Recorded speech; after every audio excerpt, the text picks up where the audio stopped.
انسان کی زندگی، انسان کی جوانی، انسان کی دنیا کی لائف اور انسان کی قبر، آخرت، مرنے کے بعد والی جو زندگی ہے، یہ کوئی تماشا اور مذاق نہیں ہے۔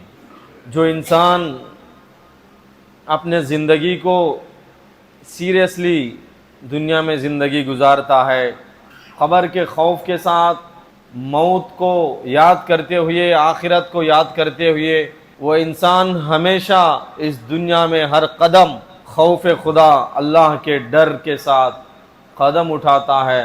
ہر کام اللہ اور اس کے رسول کے رضامندی کو، اللہ اور اس کے رسول کے حکموں کو، فیصلوں کو اپنے نظروں کے سامنے رکھ کر دنیا میں زندگی گزارتا ہے۔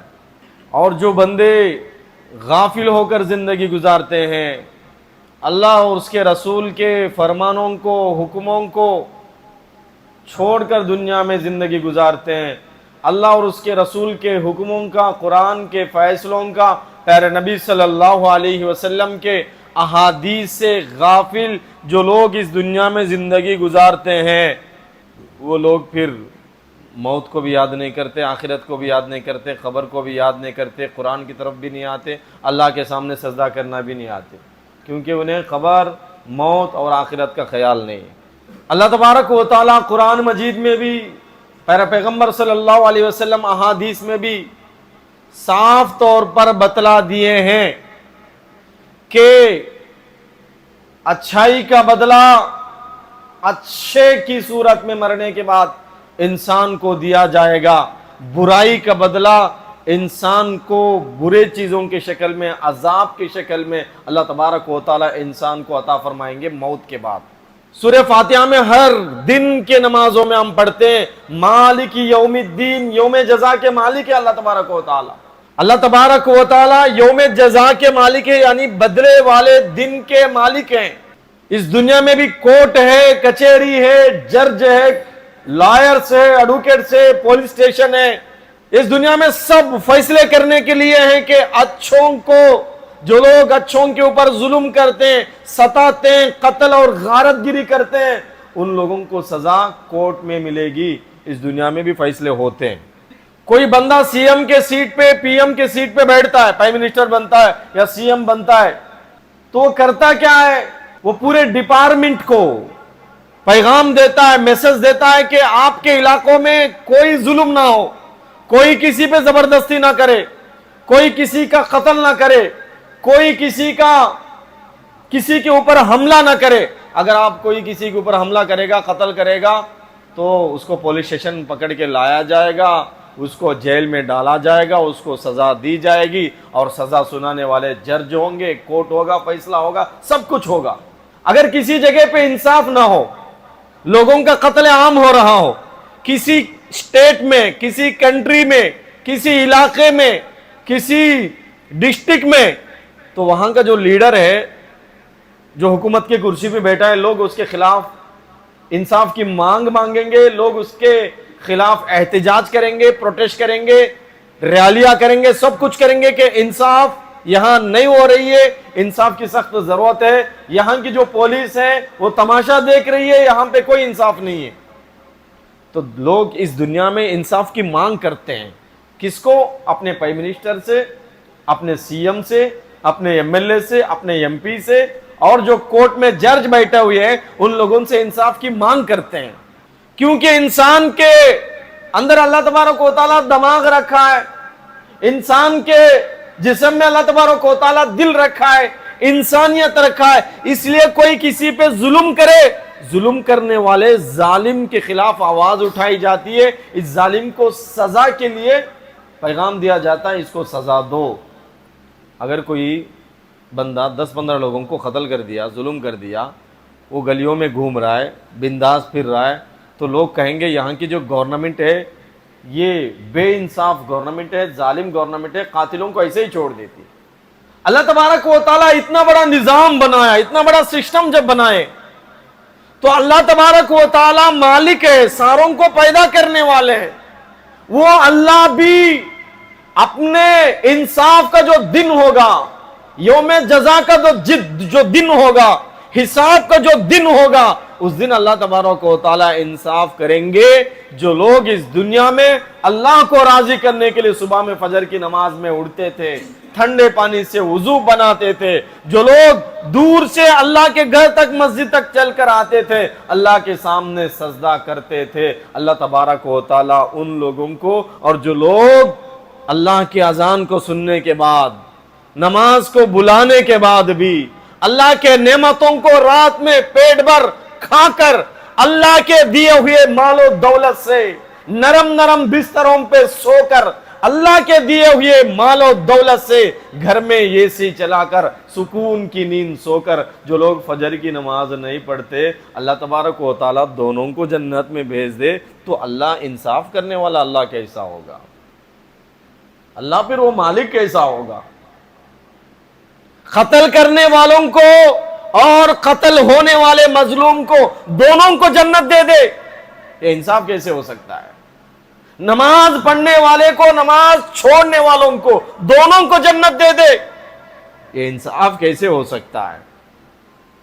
ارے ایک بندہ غریب ہے, پیسے مانگنے کے لیے کسی کے پاس قرض گیا, بہت غریب ہے, 10 بندوں کے پاس جانے کے بعد بھی اس کو قرض نہیں مل رہا ہے, پیسے والوں کے پاس بھیک مانگنے کے بعد بھی بغیر سود کے اس بندے کو کوئی پیسہ دینے کے واسطے تیار اگر نہیں ہو رہا ہے, اور ایک بندہ ہے جس کو اللہ دولت دے رکھا ہے, پیسے دے رکھا ہے, سب کچھ خزانے دے رکھا ہے, وہ سود کے بغیر, اللہ کا حکم ہے نا کہ سود حرام ہے, پیارے نبی صلی اللہ علیہ وسلم کی حدیث ہے نا کہ سود حرام ہے, پیارے نبی کی حدیث ہے کہ سود کا آخری درجے کا جو گناہ ہے ماں کے ساتھ زنا کرنے کے برابر گناہ ہے. اتنے احادیث کو سننے کے بعد بھی, قرآن کے فیصلے کے بعد بھی, وہ جو بندہ ہے جس کے پاس بہت کچھ پیسہ ہے وہ غریبوں کو بغیر سود کے پیسہ قرض نہیں دیتا, اللہ دونوں کو ایک ہی جگہ میں جنت میں جگہ دے دے, وہ اللہ وہ مالک انصاف والا کیسے ہوگا بھائی؟ اللہ تبارک و تعالی اس دنیا کو دار الاسباب بنایا ہے, اللہ تبارک و تعالی یہ دنیا امتحان کی جگہ بنایا ہے. الذی خلق الموت والحیات, جس نے موت کو بھی پیدا کیا, حیات کو بھی پیدا کیا, لیبلوکم ایکم احسن عملا, اس آزمائش کے لیے, اس امتحان کے لیے کہ تم میں سے کون اچھے اعمال کریں گے اور تم میں سے کون برے اعمال کریں گے. اللہ آزمائش کے لیے اس دنیا کو بھیجا ہے. اللہ بہت بڑی کھیتی ہمیں دے رکھا ہے, 5 ایکڑ کی جنگل اللہ ہمیں دیا ہے, سمجھو مثال کے طور پر آپ کو آپ کے باپ نے 5 ایکڑ کی جنگل دی, یا آپ کے ایریا کے ایم ایل اے صاحب نے, ایم پی صاحب نے 5 ایکڑ کی جنگل 2 بندوں کو دے دیا, اور اس سے کہا کہ جنگل ہے, اس پہ کچھ بھی کرو, محنت کرو, بیج ڈالو, کوشش کرو, کماؤ. تو 2 بندوں کو اللہ تبارک و, یہ جو ایریا کا M L A, M P, کوئی بھی, اس کو 5 ایکڑ زمین دیا.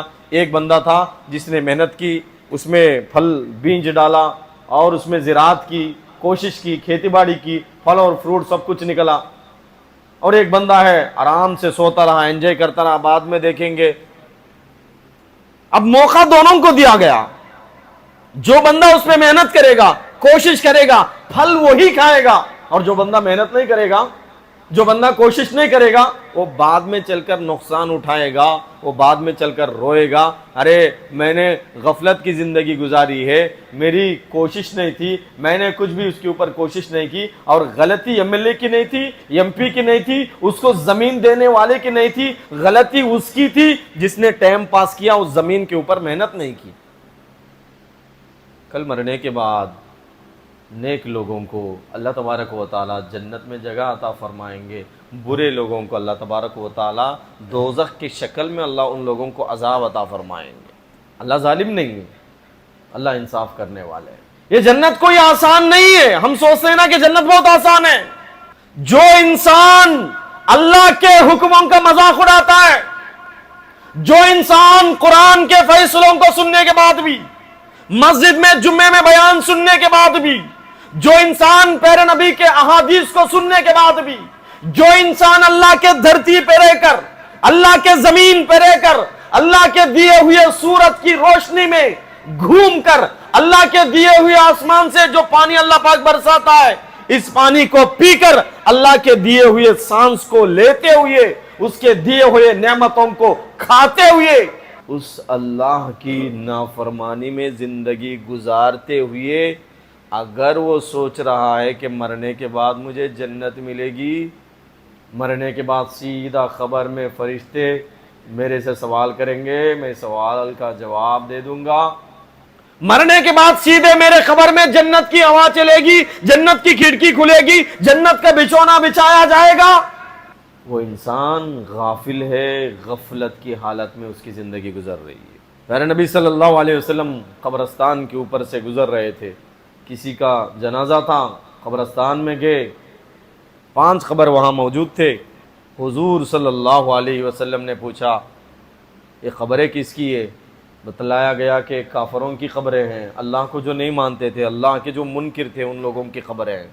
حضور صلی اللہ علیہ وسلم کی آنکھوں سے آنسو برسے، پیارے حضور رونے لگے، اور پیارے حضور نے فرمایا میرے پیارے صحابہ، اگر مجھے اس چیز کا خوف، اس چیز کا ڈر نہیں ہوتا کہ قبر کے اندر جس بندے کو، ان بندوں کو جو عذاب ہو رہا ہے، وہ عذاب میں آپ لوگوں کو بتاتا تو آپ لوگ اپنے مردوں کو، اپنے میتوں کو قبرستان میں دفن کرنا بند کر دو گے۔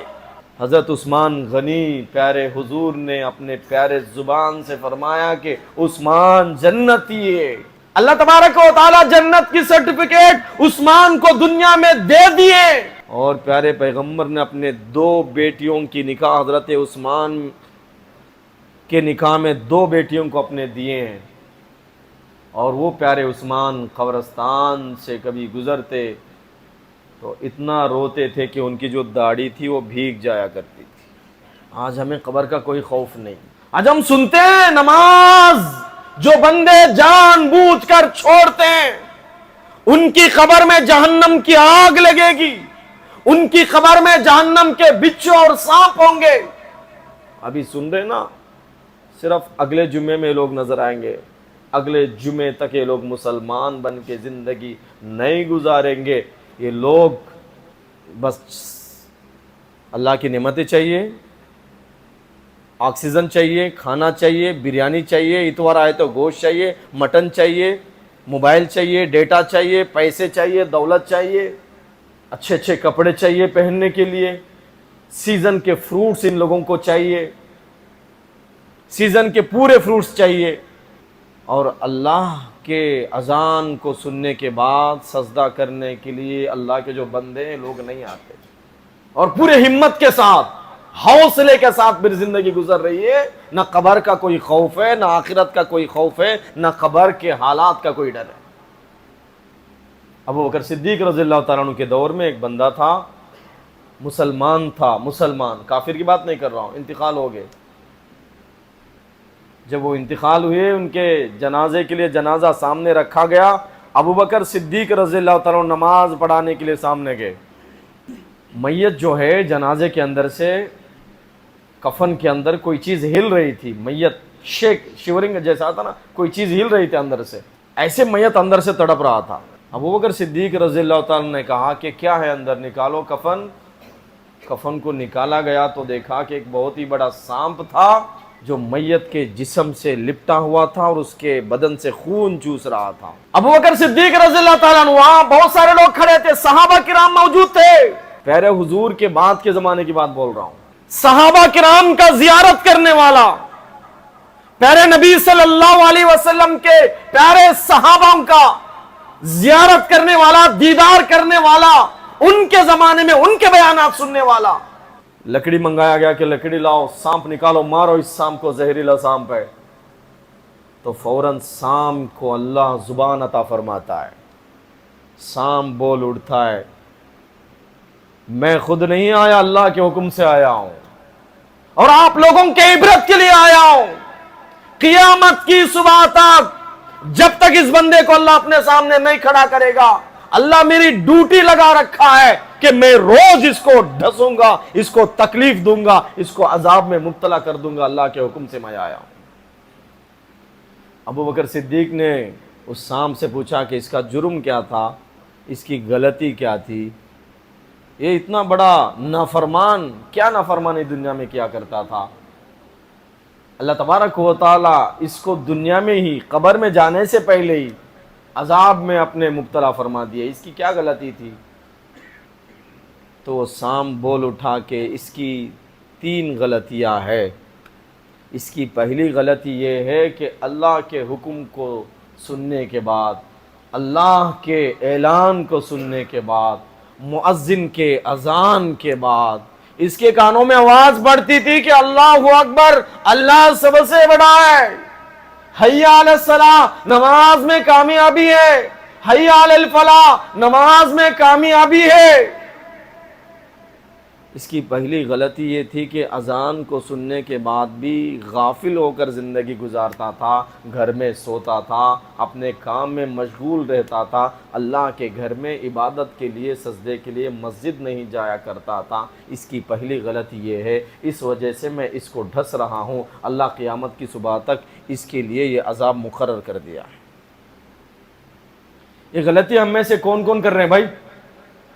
ہم میں سے کتنے لوگوں سے غلطی ہو رہی بھائی؟ ہاتھ اٹھاؤ بھائی. کون 5 وقت نماز پڑھ رہے بھائی؟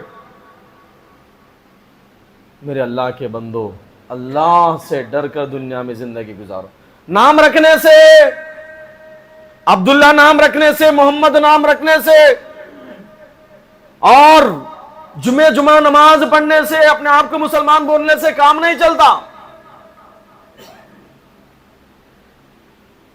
ایک واقعہ لکھا ہے علماء کرام نے کہ مدینہ میں ایک نوجوان بندہ تھا. اس دنیا میں سب سے پاکیزہ جگہ، سب سے پاکیزہ سرزمین، اللہ کو سب سے پسندیدہ سرزمین کون سی سرزمین ہے بھائی؟ سارے دنیا میں اللہ کو سب سے پسندیدہ جگہ کون سی جگہ ہے؟ بولو بھائی ذرا، کون سا ہے بھائی؟ مکہ ہے، مدینہ ہے. مکہ اور مدینہ سے نا. اللہ تبارک و تعالیٰ مدینے سے اتنی محبت فرماتے ہیں کہ اپنے پیارے نبی کے آرام کے لیے اللہ تبارک و تعالیٰ آسمان سے جب جنت کو بھیجے تو جنت کا جو ٹکڑا ہے اللہ تبارک و تعالیٰ مدینہ میں بھیجے. مدینہ جنت ہے، جنت کا ٹکڑا ہے. اللہ تبارک و تعالیٰ ایسے پیارے مدینے میں پیارے نبی صلی اللہ علیہ وسلم کو آرام کے لیے جنت کا ٹکڑا بھیجے. اور اس مدینے میں تدفین کے لیے، اس مدینے میں دفن ہونے کے لیے صحابہ کرام دعائیں مانگا کرتے تھے. حضرت عمر بن خطاب رضی اللہ تعالیٰ عنہ اتنے بڑے صحابی، پیارے نبی ان کا نام لے کر بھی فرما دیے کہ عمر جنتی ہے، جنت کی سرٹیفکیٹ اللہ ان کو دنیا میں دے دیا. وہ صحابے دعا مانگتے تھے، اللہم ارزقنی شہادتا فی سبیلک واجعل لی موتی فی بلد رسولک. یا اللہ مجھے تیرے راہ میں شہادت کی توفیق عطا فرما، شہادت تیرے راہ میں شہید ہونے کی یہ خوش نصیبی مجھے عطا فرما، اور تیرے پیارے رسول کا جو شہر مدینہ ہے اس مدینے میں مجھے سونے کے لیے، تدفین کے لیے، دفن کے لیے تھوڑی جگہ عطا فرما. حضرت عمر بن خطاب رضی اللہ تعالیٰ عنہ اللہ تبارک و تعالیٰ سے زیادہ دعا مانگا کرتے تھے. ایسے مدینے میں ایک بندے کی موت ہوئی. اذان سن کر نماز نہیں پڑھتا تھا، اللہ کی کلام کی تلاوت نہیں، غافل کافروں کی جیسی زندگی مدینے میں گزارا کرتا تھا. مسلمان تھا، مسلمان کے گھر میں پیدا ہوا، باپ بھی مسلمان تھا، ماں بھی مسلمان تھی، مسلمان کے گھرانے میں پیدا ہوا. وہ جب پیدا ہوا اس کے کان میں بھی اذان دی گئی. اب دیکھو بھائی، انڈیا میں کسی گاؤں میں بھی کوئی بندہ پیدا ہوتا ہے تو اس کے کان میں بھی اذان دی جاتی ہے. اگر مولانا نہیں ہے، مفتی صاحب نہیں ہے، عالم صاحب، امام صاحب نہیں ہے، 5-6 کلومیٹر دور پہ بھی اگر مولانا، عالم صاحب یا کوئی مؤذن صاحب ہوں گے، دور سے ان کو پکڑ کر لائیں گے. اذان کسی کو دینا نہیں آتا ہو تو بھی دور سے ایک آدمی کو لائیں گے، کوئی بچہ پیدا ہو رہا مسلمان، اس کے کان میں اذان دی جائے گی. اب یہ مدینہ میں پیدا ہوا، پاک سرزمین پہ پیدا ہوا، پیارے حضور کے گاؤں میں پیدا ہوا، اس کے کان میں بھی اذان دیے ہوں گے، اقامت دیے ہوں گے. مسلمان کے گھر میں پیدا ہوا تو ہوا یہ کہ اس بندے کے انتقال کے بعد جو اللہ کا نافرمان تھا، نماز نہیں پڑھتا تھا، اللہ کے نافرمانی میں زندگی گزارتا تھا، اذان کے سننے کے بعد، اللہ کے بلاوے کے بعد بھی اللہ کے گھر میں نہیں آتا تھا. جب وہ انتقال ہوا اس کو دفن کر دیے گئے جنت البقیع میں. مدینے کی قبرستان میں. کہاں دفن کرے بھائی؟ مدینے کی قبرستان میں، جہاں صحابہ کرام کے مزار ہیں، جہاں حضرت فاطمہ رضی اللہ تعالیٰ عنہ کا مزار ہے، پیارے نبی صلی اللہ علیہ وسلم کے پیارے صحابہ اور ان کے اولاد کی قبریں جہاں موجود ہے، ایسے جنت البقیع میں ان کو دفن کر دیا گیا. ایک زمانے کے بعد لوگ قبر کھود رہے تھے، تو اب ایسا ہوتا ہے نا کہ کوئی قبر کھود رہے ہیں تو وہاں سے ہڈیاں نکلتی ہے، وہاں سے سر یہ نکلتا ہے، دانت نکلتے ہیں، ہڈیاں نکلتی ہیں، کیونکہ وہاں کسی کو دفن کیے ہوں گے پہلے. ایسے ہی کھود رہے تھے تو اچانک ایک خوبصورت لڑکی، اس خبر سے خوبصورت لڑکی کی تصویر، لڑکی کا چہرہ نظر آیا. وہ انگریز تھی، مدینہ کی نہیں تھی، سعودی عرب کی نہیں تھی، کوئی انگریز لڑکی تھی. ماشاءاللہ اس کے چہرے پہ اتنا نور تھا، اتنی چمک تھی، اس کے سر سے پاؤں تک اس کے کفن کے اوپر کپڑوں سے لپٹی ہوئی تھی، مٹھی بھی اس کے کفن کے اوپر نہیں گری تھی. اس کا چہرہ صاف چمک رہا تھا، گویا کہ ابھی تھوڑی دیر پہلے اس کو دفن کر دیے ہیں. اس کی تصویر چلی، لوگ اس سوشل میڈیا پہ وائرل ہوا یہ واقعہ، اس کی تصویر سوشل میڈیا پہ جب گھومنے لگی. انگریز تھی تو وہ بچے کے، وہ جو لڑکی ہے اس کے ماں باپ کے سامنے جب وہ تصویر آئی، ان کے ماں باپ نے دیکھا یہ تو ہماری لڑکی ہے. وہ لوگ اپنے کنٹری سے، انگریز برٹش والے تھے، اپنے کنٹری سے مدینہ جاتے ہیں، گورنمنٹ سے پرمیشن وہاں کے لوکل ایریا سے مانگتے ہیں. پرمیشن مانگنے کے بعد قبرستان جاتے ہیں، کھودتے ہیں، دیکھتے ہیں کہ یہ ہماری لڑکی، میری بیٹی کی تصویر ہے. ان سے کسی نے پوچھا کیا تمہاری بیٹی مسلمان ہوئی تھی؟ کہا کہ ہماری بیٹی مسلمان ہوئی تھی یا نہ تھی اس کا تو ہمیں علم نہیں ہے، مگر وہ قرآن سے محبت کرتی تھی، قرآن پڑھتی تھی، مگر وہ اسلام سے محبت کرتی تھی، نماز پڑھتی تھی، اسلام کی تعریف کرتی تھی، اللہ اور اس کے رسول محمد رسول اللہ صلی اللہ علیہ وسلم کی تعریف کرتی تھی، اسلام کے باتیں زیادہ کرتی تھی.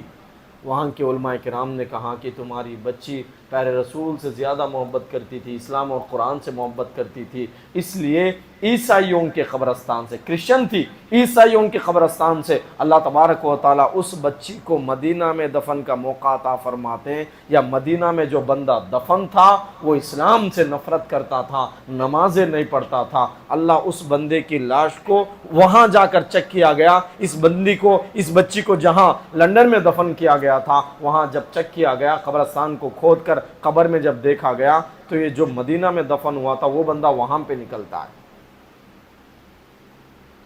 اسے کیا پتا چلا کہ ہم نام رکھیں گے مسلمانوں کے، بس اگر ہمارا جنازہ بھی پڑھایا جائے، ہمیں غسل بھی دے دیا جائے، ہمیں کفن بھی دے دیا جائے، ہمارے اعمال اگر اچھے نہیں ہوں گے، ہماری قبر میں ہماری حالت بہت بگڑنے والی ہے. اور اگر ایک مسلمان پوری زندگی اللہ کو راضی کرنے والا، ایسے جگہ پہ اس کی موت آئی جہاں پہ کوئی بھی ایک مسلمان بھی نہ ہو،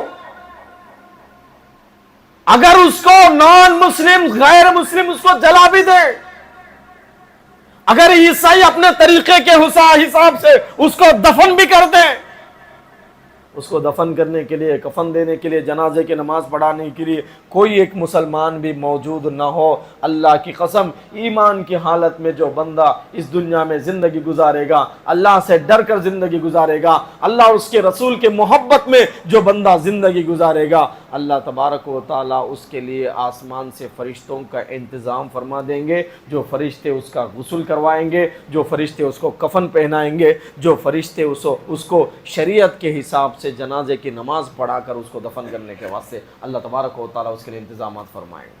ایک اور بات، جو بندہ دنیا میں نماز پڑھتا ہوگا، جو بندہ اس دنیا میں اللہ کی عبادت کرتا ہوگا، اللہ کو راضی کر کر اس دنیا میں زندگی گزارے گا، وہ بندہ جب قبرستان میں جائے گا نا، اس کو دفن کریں گے.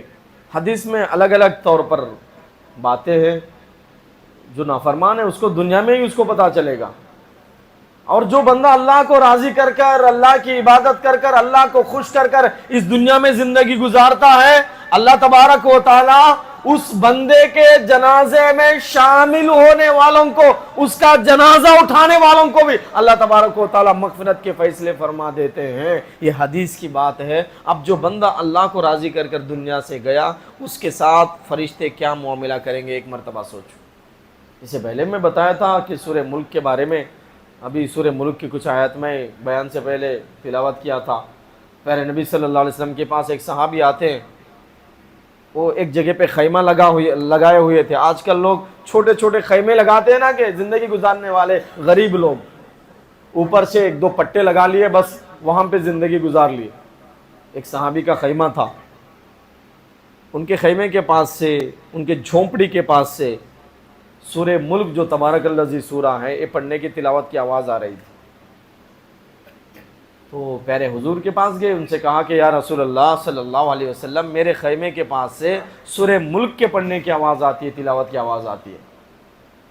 پیارے حضور نے فرمایا کہ وہاں کسی صحابی کی خبر ہوگی، میرے صحابی کی، جو اس دنیا میں روزانہ عشاء کے نماز کے بعد سورہ ملک تلاوت کرتے ہوں گے۔ پیارے حضور نے فرمایا کہ جو بندہ عشاء کے نماز کے بعد روزانہ سورہ ملک پڑھتا ہے، تبارک الذی پڑھتا ہے، اللہ تبارک و تعالیٰ اس کے مرنے کے بعد اس کے قبر کو جنت کا باغ بنا دیتے ہیں اور اس کو قبر کے عذاب سے محفوظ رکھتے ہیں۔ قیامت کی صبح تک اللہ تبارک و تعالیٰ اس کے لیے قبر کو جنت کا باغ بنا دیتے ہیں، اور قبر کا کوئی بچھو، کوئی کیڑا، کوئی سانپ اس کے قریب بھی اللہ تبارک و تعالیٰ آنے نہیں دیتے۔ سورہ ملک پڑھنے میں صرف 5 منٹ ٹائم لگتے ہوئے، کتنے منٹ؟ 5 منٹ۔ ہمارے پاس سننے کے بعد بھی ہم عمل نہیں کرتے۔ آج بھی عشاء کے بعد دیکھو 1 گھنٹہ، 2 گھنٹے، 3 گھنٹے، رات کے صبح 3 بجے تک، 2 بجے تک موبائل چلانے کے لیے، ریلز دیکھنے کے لیے، فیس بک دیکھنے کے لیے، انسٹاگرام دیکھنے کے واسطے ہمارے پاس ٹائم ہے؟ ہماری خبر، ہماری آخرت کے لیے عشاء کے بعد سورہ ملک پڑھنے کے واسطے ہمارے پاس ٹائم نہیں۔ آسان راستہ خبر کے عذاب سے بچنے کے لیے، عشاء کے نماز کے بعد سورہ ملک کی تلاوت کرو، اور اپنے ماں بہنوں کو بولو، سیریل کو جو لازم سمجھتے ہیں ان لوگوں کو بتاؤ، سمجھاؤ کہ سیریل، یہ ٹی وی، یہ انسٹا، یہ ریلز ہمارے دوزخ کا سامان بنا رہے ہیں، ہمارے دوزخ کے لیے ایک کولچا بنا رہے، ایندھن بنا رہے ہیں۔ اگر قبر میں سکون سے سونا ہے، مرنے کے بعد زندگی اگر ہم آسان چاہتے ہیں، ہم کو کیا کرنا ہے؟ نمازوں کی پابندی کرنا ہے۔ آسان ہے، حضور نے فرمایا عشاء کے بعد سورہ ملک پڑھو، صرف 5 منٹ۔ قبر کے عذاب سے اللہ ہم سب کی حفاظت فرمائیں گے۔ عمل کریں گے نا بھائی انشاءاللہ؟ کون کون عمل کرتے؟ ہاتھ اٹھاؤ بھائی۔ آج سے سورہ ملک پڑھتے انشاءاللہ، 5 منٹ پڑھو، ماں بہنوں کو، بچوں کو، بیویوں کو، بہنوں کو، سب کو بولو، سمجھاؤ، عشاء کے بعد سورہ ملک پڑھو، اور اس کا ترجمہ پڑھو۔ سورہ ملک کا ترجمہ انشاءاللہ اگلے جمعہ آپ حضرات کے سامنے میں بیان کروں گا۔ سورہ ملک کا ترجمہ، اس کی تفسیر کو جو بندہ جان لے گا، اس کی زندگی دنیا بھی کامیاب، آخرت بھی کامیاب، کبھی غافل ہو کر وہ بندہ زندگی نہیں گزارے گا۔ اللہ مجھے اور آپ کو عمل کی توفیق دے۔ وآخر دعوانا الحمدللہ۔